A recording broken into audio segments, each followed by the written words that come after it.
Hey guys, this is April Dale, and today I'm going to cover the basics of measuring when it comes to drawing. So the first part I'm going to start off with is posture. First off, you want your back to not be slumped. You want your back to be straight.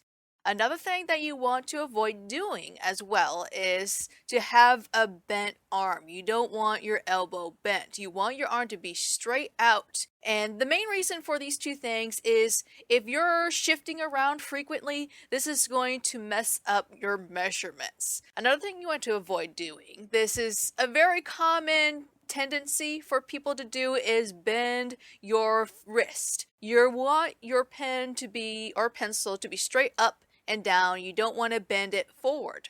The last piece of advice I have is if you're standing up, be very careful about not shifting around too much.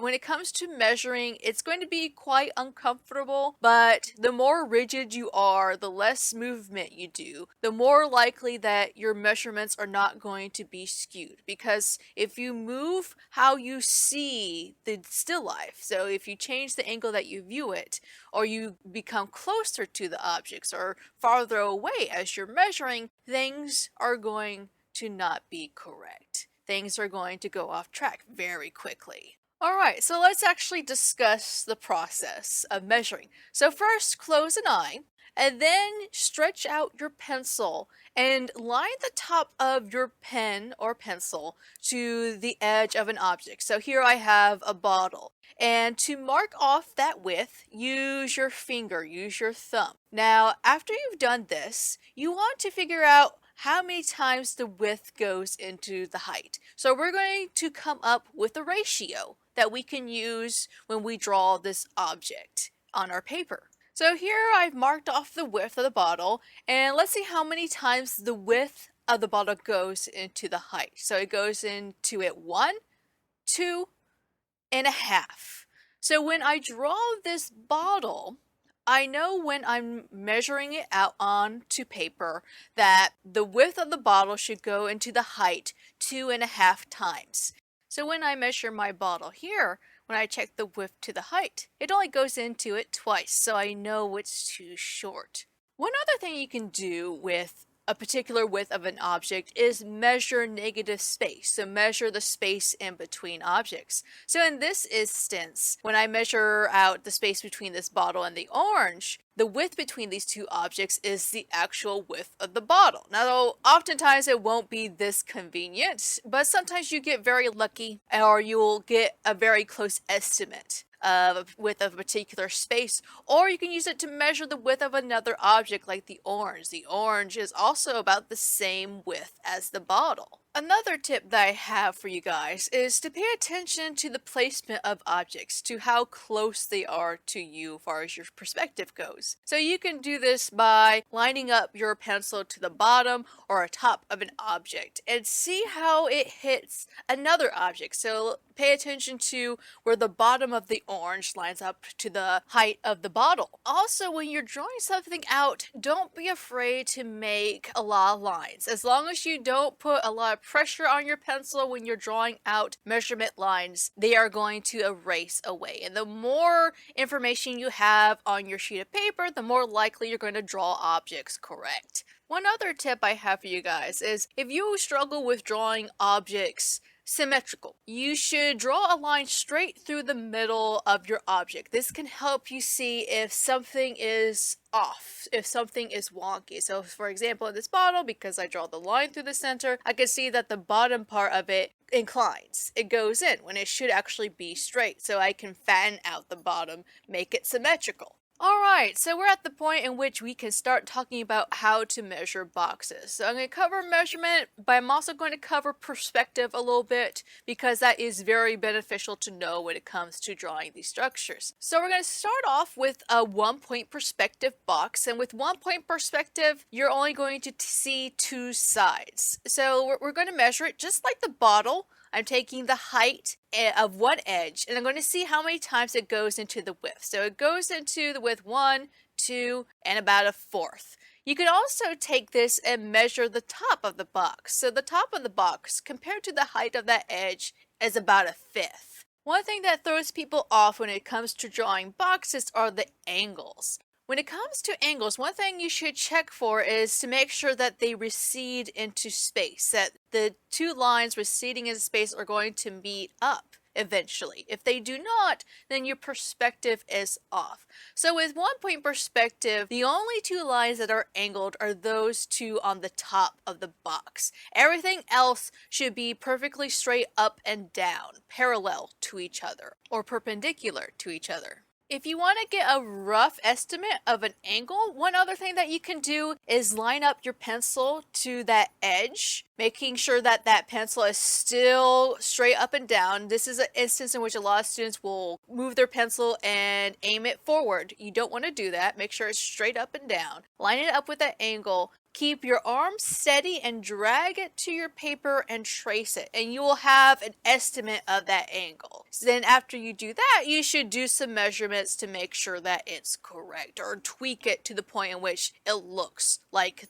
your box. Alright, let's talk about 2-point perspective. Now, 2-point perspective on boxes is much more challenging than 1-point perspective because only 3 lines are going to be straight up and down. They're going to be parallel to each other. All the other lines are not going to be parallel, and they're going to be angled as well. One common error that students make when they're first drawing boxes is when they're drawing lines receding into space, a lot of times you will make them parallel, like we see here. Well, you can see that on this box, those lines aren't parallel. They are actually going to meet up on the horizon line. They are going to meet on a vanishing point.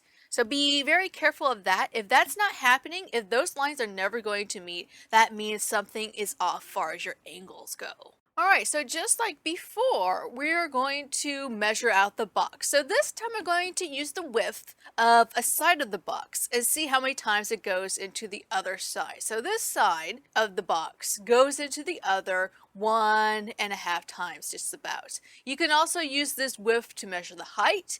It's also helpful to use this to see where other points of the box lines up. So this can be helpful when you're drawing angles, if you know how far the tip of the box is from the edge of another tip. So let me show you what I mean by that. So here I'm going to take my pencil, and I still have the width of that side marked off on my pencil. So I'm going to take my pencil, line it up to the bottom point of the box, and then I'm going to drag it over to the left edge. So here I see that that bottom point of the left edge is a width of the box up compared to the bottom point. You can also measure out how far up points are on the top of the box. So here I'm going to drag my pencil up to the bottom point of the top of the box and drag it left and right to see how it lines up to other points. So the very top point of the box that's receding into space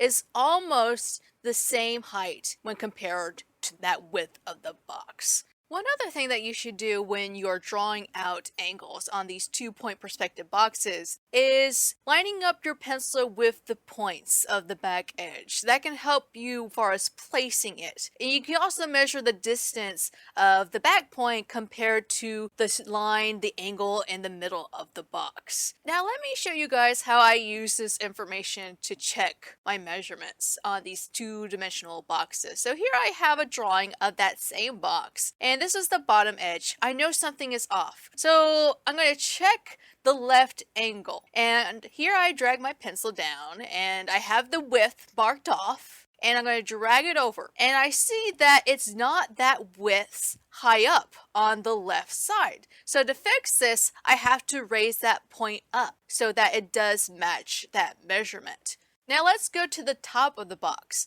I definitely know something is wrong with my top. Because first off, I can see right off the get-go that the lines are not receding into space on one side. The lines are actually going to meet up towards the bottom of the page, towards the foreground, so I know something is wrong here. So I'm going to first check out that back point. I'm going to measure that back point, compare it to the width of that side. And one thing I've noticed that it is way higher than that width. And when I measured it before, I knew it was lower. So that back point needs to come down, but it also needs to move. It's way too close to that middle edge. So it needs to be a little bit farther away. So to fix it, I gotta lower the angle and move that point to the right a little bit. One last piece of advice I have as far as drawing box forms is personally, I like to draw the lines that are not angled first. So I plot those out and I extend them far beyond the reach. And I'll do that for the back point as well if I'm confident in the measurement. Then I worry about the angles. It's nice to know if your widths are correct before you go into the angles of the bottom and the top of the box. Also, when it comes to drawing things in 2-point perspective, there's going to be a lot of times in which one of the sides will be very, very small. Don't be afraid to draw that side of the box small. A lot of people, when they encounter this perspective, will make that side giant. If it's tiny and your measurement is tiny, draw it that way. Ignore the logic of your brain. If you ignore that logic, your drawing will look correct because perspective warps how we see objects. Now, eventually you're going to start to have to measure more complex objects. My first piece of advice is to simplify it into basic shapes, or if there's a lot of curves, turn those curves geometric. And you can even do this for very simple objects if you're struggling in the beginning stages. When you're drawing out a still life, especially if there's a very complex object, don't get too caught up in drawing that object perfect and in detail off the get-go. When you do this, you often end up with a very boring or awkward composition. You also want to remember that you can pretty much use any width to measure an object with. So for example, with skulls, one thing that I always go to is the eye socket, either the height of the eye socket or the width of the eye socket, and I use that to measure all the other components of the skull with it. So that's all I have for measurement today. If you got any questions or comments, leave them down below.